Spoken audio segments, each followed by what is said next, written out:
Now let's look at solving a system using three variables. So we're going to have three lines. In three variables, you can have no solutions, and this will be if no one point lies in all three planes. So you may have the planes that form this triangle area here. You may have two parallel planes with one intersecting, or you may have all three planes are parallel. You may have an infinite number of solutions if they meet in a line like this. It looks kind of like a book. You'll have one solution if your three planes intersect at one point. So we're going to be using three variables, and our three variables are x, y, and z. So now when I make a z, see, I do x, I do y, and when I do a z, I put a bar through it so that you can tell it from my 2's. So suppose we have the set of equations given. How in the world are you going to find one variable? You can use either substitution or elimination. Personally, for this one, you see this one is set up for elimination. Now you're going to notice I number my equations. It's really important that you do that. It will help you keep things straight. Now, let me initially add 1 and 2. So I'm going to put here 1, and I'm going to write the equation. 2x minus y plus z equals 4. And then we'll put the 2 with a circle.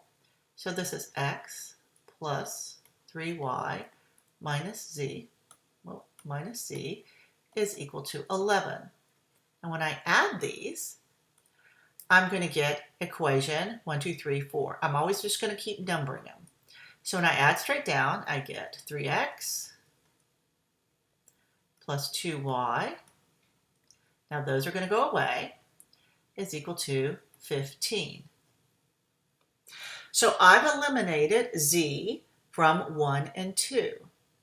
Now I'm going to eliminate z from 1 and 3. So let me come over here and switch colors. So switching colors I think helps a little bit. Let me look at equations 1, which is 2x minus y plus z equals 4, and equation 3, which is 4x plus y minus z equals 14.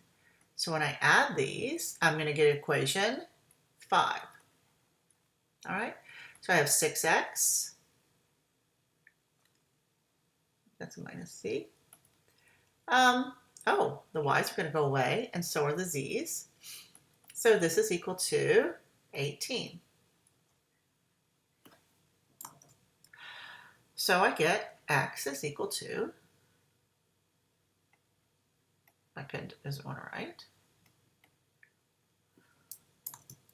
3.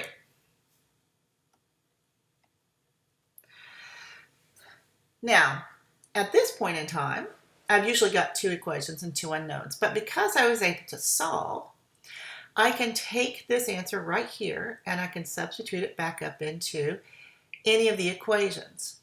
For simplicity's sake, I'm going to take it and plug it into 4. So let me switch pen colors again. When I do this, this is going to give me my equation in y. So if I'm going to take 4 and I'm going to substitute this 3 into 4. So 9 plus 2y is 15. Subtract 9 from both sides. 2y is 6, or y is equal to 3. All right. Now I have x and I have y, and I can substitute it into any of these equations I want and to find z. So let me substitute it into number 1. 2 times 3 minus 3 plus z is equal to 4. 6 minus 3 plus z is equal to 4. So this is negative 3 plus z is equal to 4. No, plus 3, excuse me. So when I subtract 3 from both sides, I get z is equal to 1. So my answer is x is 3, y is 3, z is 1. Yes, I do need to check. I may not have room here. So 2 times 3, this is equation 1, minus 3 plus 1 is, this is 6 minus 3 plus 1. So that's 3 minus 1. So this is 4. The first equation checks. The second equation is 3 plus 3 times 3 minus 1. So this is 3 plus 9, which is 12, minus 1, which is 11. And for equation 3, I have 4 times 3 plus 3 minus 1 is 12 plus 3 minus 1, so that is indeed 14. So this checks out. There is my answer.